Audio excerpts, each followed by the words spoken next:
Au nom de la municipalité de Savigny, je vous transmets ses meilleurs messages ainsi que ses vœux de réussite pour cette journée de commémoration du 60e anniversaire de votre association vaudoise des Amis du Patois.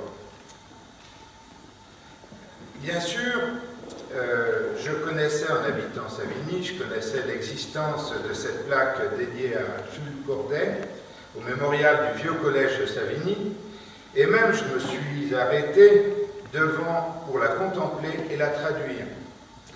Non sans quelques difficultés, car je ne maîtrise pas un mot de patois. Et pour reprendre les propos de M. Georges Jacotet, municipal des directeurs et directeur des écoles à Lausanne à l'époque de Jules Corday, je dirais « Je suis affligé d'un grave défaut, je ne sais pas le patois. Je craignais donc d'être seul ici à être obligé de m'exprimer dans une langue étrangère, c'est-à-dire en français. J'espère que quelques orateurs voudront bien me tenir compagnie en parlant français. Cela me mettra à l'aise. » La première ligne de la plaque commémorative ne me résista pas trop longtemps. Rien ne s'apprend qui ne coûte, je l'ai dit en français, rien ne s'apprend sans effort. J'utilise une phrase très ressemblante dans la formation des moniteurs de conduite qui dit « Un fait qui a nécessité un certain effort de recherche est beaucoup mieux mémorisé. » Nous n'avons rien inventé, tout est repris, remanié, arrangé. À ce jour, nous n'avons pas trouvé mieux comme principe pédagogique. Et j'entendais tout à l'heure M. Negeler dire qu'il y a des modifications tous les 4-5 ans dans l'enseignement. C'est vrai, pensons à ces anciens principes pédagogiques qui sont toujours d'actualité. Pour apprendre, pour acquérir des connaissances, pour se former à un métier, pour réussir dans la vie, l'effort est nécessaire. Parfois même, il est nécessaire de se priver. Cette devise est à opposer à une devise qui aurait tendance à être mise trop fréquemment en évidence, en avant de nos jours. Cette devise, c'est tout de suite, gratuitement et sans effort. En ce qui concerne la dernière phrase de la plaque, je n'ai pas réussi à la traduire et me suis donc mis à la recherche d'une traduction sur Internet et j'ai trouvé, bien sûr, qu'il était beau quand on parlait notre merveilleux vieux patois. Selon M. Albert Corday, neveu de l'auteur, interrogé par un journaliste, à Savigny, à l'époque où Jules Corday est né, il n'y avait que quelques maisons. Savigny était un village vraiment campagnard et a toujours eu beaucoup de maisons foraines, mais le village lui-même était très peu habité à l'époque. Et on trouvait même qu'en 1820, il n'y avait que 4 maisons au village.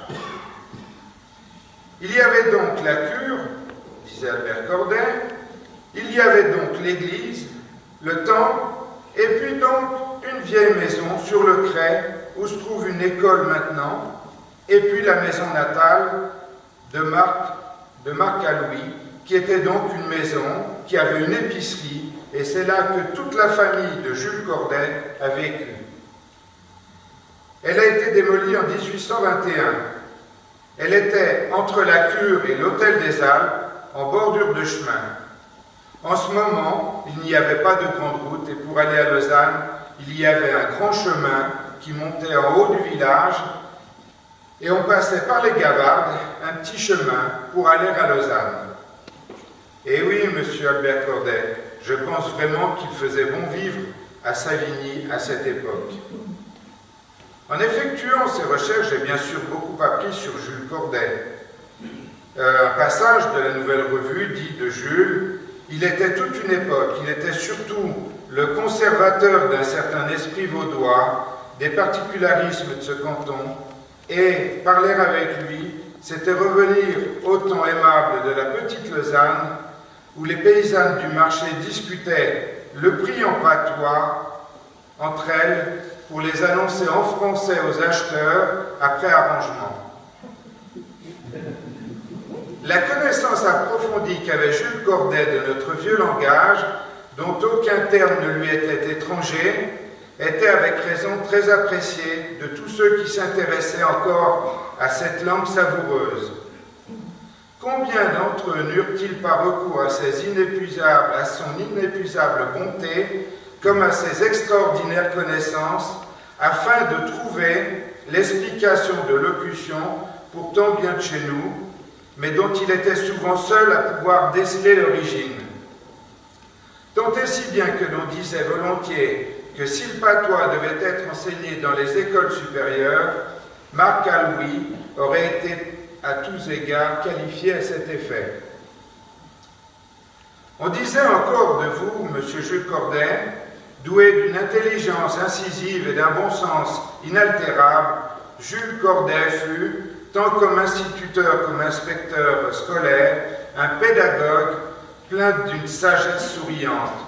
En toute chose, il s'agissait de méthodes d'enseignement, de problèmes scolaires ou de questions administratives. Il recherchait toujours les solutions claires, simples, marquées de mesure, de pondération et d'équilibre. Il avait par-dessus tout horreur de ce qu'en bon vaudois on appelle les niaises, et il s'efforçait de régler chaque cas paisiblement dans un esprit de conciliation. Avec sa finesse et sa prudence d'authentique vaudois du Jura, il se méfiait des nouveautés pédagogiques qui n'ont pas encore fait suffisamment leur preuve et qui ne peuvent pas aisément convenir à notre tempérament et à nos traditions.